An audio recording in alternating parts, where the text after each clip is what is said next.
If you start taking these drugs in order to escape, to compensate for something, to take the edge off real life, you're not taking them to celebrate or have a good time when you're already having a good time, that usually leads to addiction and all these problems. Let's move over to recreational drugs, which is basically what I wanted to discuss in this YouTube video, right? Vices, debauchery, and cravings. A lot of people have these for recreational drugs. Now, there's a huge difference between drinking, smoking, GHB, MDMA, LSD, etc. So let's just start with what is, generally accepted, the smoking and the alcohol. Don't do it too often. Don't do it too often. I see a lot of bodybuilders now like to smoke cigars, which basically started with Arnold Schwarzenegger back in the day. A little bit of a stogie or a full-blown cigar here and there. I don't think there's anything wrong with that. I do it myself maybe once every 2 months, every 3 months, right? So that's anywhere between 4 times to, let's say, 6 times out of the year. Now, when I do smoke a cigar, I'm going to make sure that it's the best cigar that I can get. I'm not going to go cheap on a cigar because I know I only get one opportunity every 2 to 3 months to smoke a proper cigar. I don't spend anything less than $30 on my cigars. And nowadays, due to inflation and limited availability in Cuba, I might spend $50 to $100 on a single cigar. Is that extensive? Yes. But in this moment when I feel like celebrating, which happens occasionally when I reach certain goals, or I go on holiday, right? Then I might smoke 1 or 2 cigars to kind of cover that period when I'm away from my house for about a week in duration. When I smoke a cigar, it's always a reason to celebrate. And I make sure that I go with the best available option at that time. Will that cost me a lot more money than most people would be willing to spend on cigars? Of course. But I don't care, because if it's expensive, you don't do it too often. I mean, how many times do you want to drop $100 on a cigar? More than every 3 months, for example. But at least that way, you don't do it too often. That's the key here. Don't do these things too often. If you go with the highest quality performance enhancing drugs, for example, right, pharmaceutical grade, everything pharmaceutical grade, you spend an arm and a leg, but at least that way you keep the dosages moderate, because otherwise you're spending way too much.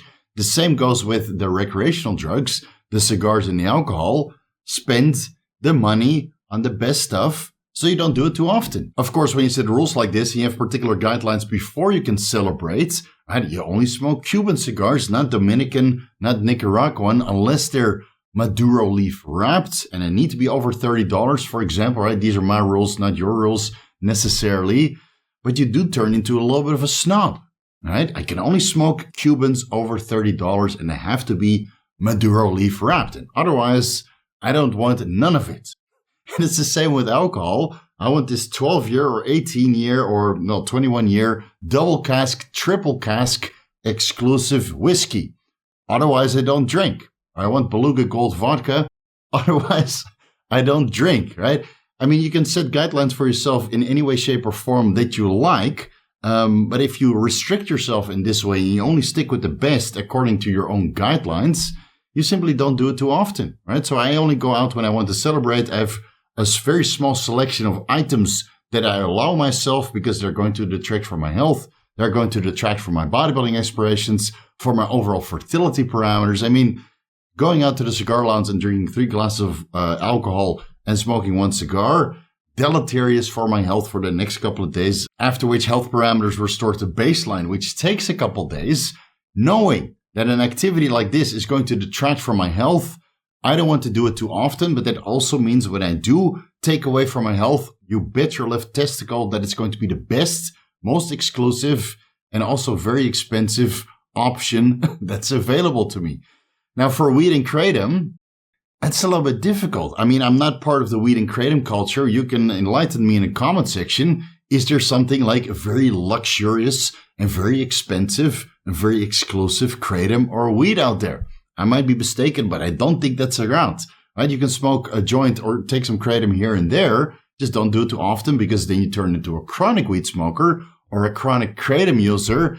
And I have these consultations multiple times per week with people who suffer the consequences. So again, I'm not too knowledgeable about weed and never used kratom. Again, mushrooms, LSD, MDMA, I think there's a time and place for that, but not too often, right? But there's a huge difference between taking a therapeutic dose a microdose of mushrooms and LSD maybe once a week, multiple times a week, if you feel that that's beneficial for your mental state to deal with post-traumatic stress disorder or anxiety or depression, right? There's a lot of clinical applications when it comes to microdoses of mushroom and LSD. And when you look at the literature, it seems that the detraction in overall health parameters when it comes to your blood work and organ stress is minimal, right? So I would rather do that more often compared to drinking even 1, 2, or 3 glasses of alcohol over the weekend. But of course, that sounds like voodoo for general population, but I'm assuming that most of you guys don't fall under general population. You guys are a little bit smarter, a little bit more informed, and a little bit more open-minded compared to Gen Pop.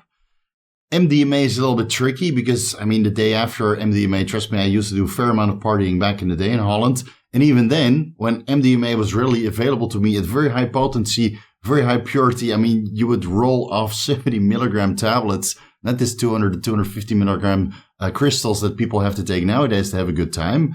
70 milligrams, 90 milligrams was all I took at that time for a very long party. And even then, I would only do it twice a year. 6 months apart. Right? Now, again, the clinical evidence regarding rolling and higher doses of MDMA wasn't available at that time. That was kind of coming out. So knowing the literature of MDMA now, especially at party dosages where you're rolling your eyes out and you love everybody around you, brain damage might occur. So again, limit MDMA or anything else that potentiates brain damage from single administrations. Of course, the brain damage will occur from a regular alcohol consumption as well. That's also very well documented. So please limit it, whether that's alcohol or MDMA. I mean, it's basically like this. If you start taking these drugs in order to escape, to compensate for something, to take the edge off real life, you're not taking them to celebrate or have a good time when you're already having a good time. That usually leads to addiction and all these problems that come along with vices, debauchery, and cravings. So let's do it like this. Let's set a couple ground rules. Set a goal for yourself. Ideally, a goal that takes a couple months to attain, whether that's 2 months or 3 months or 6 months or even 1 year. Work towards that goal. Don't take any profit until you reach that goal for you to have a moment of celebration. Attach a particular moment that includes vices, debauchery, or cravings to this celebration when reaching this goal. So if you want to do MDMA, for example, at a party, maybe once every 6 months or maybe even once per year. A hero's dose of mushrooms or LSD, maybe every 6 months, every 1 year, right? That's entirely up to you. You have to set these rules for yourself. I'm just giving you some guidelines. When it comes to alcohol or cigars, right? Maybe every 2 to 3 months, right? It can be a little bit closer. So you set a couple goals for yourself, and whether, whatever vices you want to attach to that, stick to it. Become single-minded into reaching this goal. Save money along the way. So when this moment of celebration is there and you succumb to your vices, you have the disposable income to have a good time. You can do it properly. You can do the hero's dose. You can go to the best rave and get a VIP ticket and spend all your money on attire and glow sticks, whatever else, right? Make sure that it's unforgettable. Make sure that any of these debauchery moments are unforgettable. You might have to spend a little bit extra, but if it's unforgettable, these memories will last you a very long time. I still have fond memories of the last time I did a hero dose over 2 decades ago. I still have very fond memories of the last time I partied extremely hard, close to 2 decades ago, right? These memories will last you forever. And then when you remember this, and you remember all the parts that came along with this phenomenal experience, you don't need to do it again. Yeah, you don't need to do it again, right? That phase of my life is closed. But again, I still have fond memories to the point I realized when you sometimes think about it, when you do think about doing something, all-inclusive, let's say, you don't have to because you've already done it. And the goals that you're attaining right now, they might facilitate a different kind of celebration, right? Like going on holiday, for example. You can also set that as your goal, and then going on holiday, drinking a little bit of alcohol here and there, also part of these vices. Right? At least a holiday takes you out of the routine, and when you're a bodybuilder, single-mindedly to get phenomenally shredded, even going on a holiday is detracting from your goals and potentially your health. Okay, some food for thought, guys. I hope it was informative. I hope it can help you make your decision-making process and abstain from all these vices, debauchery, and cravings, because it's not sustainable. You shouldn't do it too often. You should earn it. Food for thought. Thank you guys so much for watching. You can find everything that I'm associated with down below in the YouTube description section. All of my sponsors and affiliates are there, and if you can't find them there, they're probably also on my website at vigoroussteve.com. A ton of free articles for your reading pleasure. Bookmark that site. Follow me on Instagram and TikTok at VigorSteve, Vigorous Crew. You guys know what to do. A debauchery-less front double bicep, but still quite commendable. I would say that. Thank you guys, and I'll see you in the next video.